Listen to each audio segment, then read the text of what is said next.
অরিত্র, বাংলাদেশের প্রবলেম, বাংলাদেশে কি হচ্ছে না হচ্ছে, সত্যিই তো বাংলাদেশ নিজের কবর নিজে খুঁড়ুক, বাংলাদেশ ভালো হোক খারাপ হোক, বাংলাদেশের মতন থাকুক। কিন্তু এবার ভয় হচ্ছে অরিত্র, তুমি দেখো প্যাটার্নটা, জসিমউদ্দিন রহমানি তাকে ছেড়ে দেওয়া হলো, এবিটি অর্থাৎ আনসারুল্লাহ বাংলা, যারা মুর্শিদাবাদে গেঁথে বসেছে, তার ঠিক পরে বাবরকে ছেড়ে দেওয়া হলো, যে বাবর চট্টগ্রাম এবং চট্টগ্রামের যে অস্ত্র কেলেঙ্কারি, সেভেন সিস্টার্সকে অশান্ত করার পেছনে বাবরের ভূমিকা ছিল।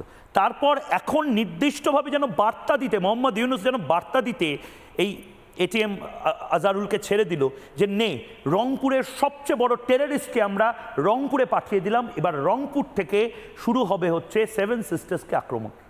অরিত্র, দেখুন, প্রথম কথাই হচ্ছে যে জুলাই অভ্যুত্থান বা অগাস্ট অভ্যুত্থান যাই বলুন আপনারা, সেই সময় থেকেই এই প্যাটার্নটা লক্ষ্য করা যাচ্ছে যে শেখ হাসিনাকে চাপে ফেলে তাকে যখন বেরিয়ে আসতে হলো বাংলাদেশ থেকে একেবারে মৃত্যু মুখ থেকে, তারপর থেকেই দেখা গেল বাংলাদেশে একটা কমন প্যাটার্ন শুরু হলো।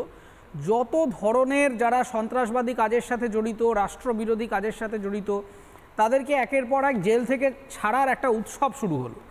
দ্বিতীয় কথাটা হচ্ছে যে সংবিধান নিয়ে কথা হচ্ছে, বাংলাদেশে তো এই মুহূর্তে কোনো সাংবিধানিক পরিস্থিতি নেই। বাংলাদেশে যদি সংবিধান ফলো করা হয় তাহলে এক্সিস্টিং সংবিধান অনুসারে বাংলাদেশে একটা এক্সিস্টিং পার্লামেন্টারি সিস্টেম ডিজলভ হয়ে যাওয়ার পর 90 দিনের মাথায় নির্বাচন হওয়ার কথা।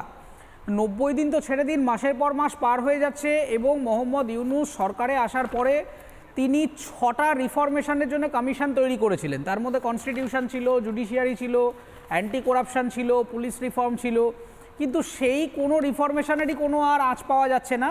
এবং প্রথম তিনি চেয়ারে এসে বলেছিলেন যে আমি নির্বাচনটা করানোটা আমার অগ্রাধিকার। তারপরে তিনি বলতে আরম্ভ করলেন যে আমি রিফরমেশন করাবো, তারপরে নির্বাচন করাবো। আসলে বোঝাই যাচ্ছে যে যেহেতু মোহাম্মদ ইউনূসের ক্ষমতার প্রতি একটা লোভ রয়েছে, তিনি কোনোভাবেই চেয়ারটা ছাড়তে পারছেন না। তার যেহেতু এক্সিস্টিং কোনো পলিটিক্যাল এক্সপিরিয়েন্স নেই, তিনি জানেন যে সাধারণ নির্বাচন হলে তখন বিভিন্ন রাজনৈতিক দলের মধ্যে নির্বাচন হবে এবং কেউ ক্ষমতায় আসবে, ফলে তিনি তো তখন তাকে চেয়ার ছেড়ে চলে যেতে হবে। তাই ম্যাক্সিমাম যতদিন সম্ভব তিনি চেয়ারে আঁকড়ে ধরে বসে থাকতে চাইছেন। এবার আপনার আজকের মূল আলোচনায় আসি, সেটা হচ্ছে প্রথম কথা, দেখুন, সন্ত্রাসবাদীদের কাজ সন্ত্রাস তৈরি করা। তার মানে এই নয় যে ভারতবর্ষ ভয়ে থরথর করে কাঁপছে, একেবারেই এটা হচ্ছে না। এখানে একটা রিসেন্ট ডেভেলপমেন্ট যেটা বাংলাদেশের পক্ষ থেকে হয়েছে, সেটা হচ্ছে বাংলাদেশের উত্তরে লালমনিরহাটে একটা এয়ার বেস তৈরি করার জন্যে চীনের সাথে হাত মিলিয়েছে বলে শোনা যাচ্ছে বাংলাদেশ। এটা দ্বিতীয় বিশ্বযুদ্ধের সময়কার একটা এয়ার বেস, সেটা চীন পুনরায় ডিকমিশন করেছে। এবং চীনের এখন যেটা গ্রে জোন স্ট্র্যাটেজি, এই চিকেন স্নেক করিডোরের উপর থেকে এবং নিচের থেকে, মানে উত্তর এবং দক্ষিণ দুটো দিক থেকেই একটা স্যান্ডউইচ ফরম্যাটে, এদিক থেকে বাংলাদেশ দিয়ে চাপ সৃষ্টি করা, উপর থেকে তো ওরা চীন ওপর থেকে এখানে এরকম ড্যাগার অংশটা রয়েছে, ফলে তারা চেষ্টা করছে চিকেন স্নেকটাকে প্রেশারাইজ করার। কিন্তু তার মানে ভারত বসে আছে এরকমটা ভাবার কোনো কারণ নেই। যেই মুহূর্তে লালমনিরহাট এয়ারবেস চীন কমিশন করেছে, আমরাও কিন্তু ত্রিপুরাতে কৈলাসহর এয়ারপোর্টটাকে, এয়ারবেসটাকে আবার রিভাইভ করা শুরু করেছি। এটা দ্বিমুখী কাজে আমাদেরকে হেল্প করবে। এক, যেহেতু আগরতলা ছাড়া ওই দিকটায় খুব মেজর কমিউনিকেশন এয়ারপোর্ট নেই, সেই জন্য নতুন এয়ারপোর্টটা যদি আবার রিকমিশন করা হয় তাহলে সিভিলিয়ানদের, সাধারণ মানুষদের যেতে আসতে সুবিধা হবে এবং সেনাবাহিনীর সুবিধা হবে। তৃতীয়ত হচ্ছে আমাদের যে চিকেন স্নেক বরাবর যে উপরের বর্ডার লাইনটা, সেখানে বেশ কিছু বছর ধরে একটা নেটওয়ার্ক তৈরি করার চেষ্টা করছে চীন, এবং সেখানে বাংলাদেশ সহ অন্যান্য পাকিস্তান এদের সহযোগিতা আছে। তার কাউন্টার হিসেবে ভারতবর্ষ স্পষ্ট ছাবুয়া, তেজপুর, জোরহাট, হাসিমারা, বাগডোগরা, মাউন্টেন শ্যাডো পরপর একাধিক এয়ারবেস আমরা দক্ষিণ থেকে নিচের দিক থেকে তৈরি করে ফেলেছি।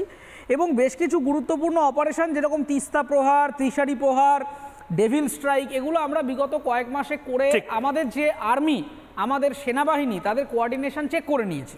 ফলে আমাদের এই মুহূর্তে আমরা ভয় পাচ্ছি না, কিন্তু আমরা ভয়ের কোনো জায়গাই নেই। আমি শুধু বলছি যে এই অকাতটা ওদেরকে তো দেখিয়ে দিতে হবে। এই আস্পর্ধাটাও কি করে পায় যে মোহাম্মদ ইউনূস যেন একটা বার্তা দিয়ে বললো, যা রংপুরটায় আমাদের সবচেয়ে বড় যে পাওয়ার প্লেয়ার আছে তাকে পাঠিয়ে দিলাম।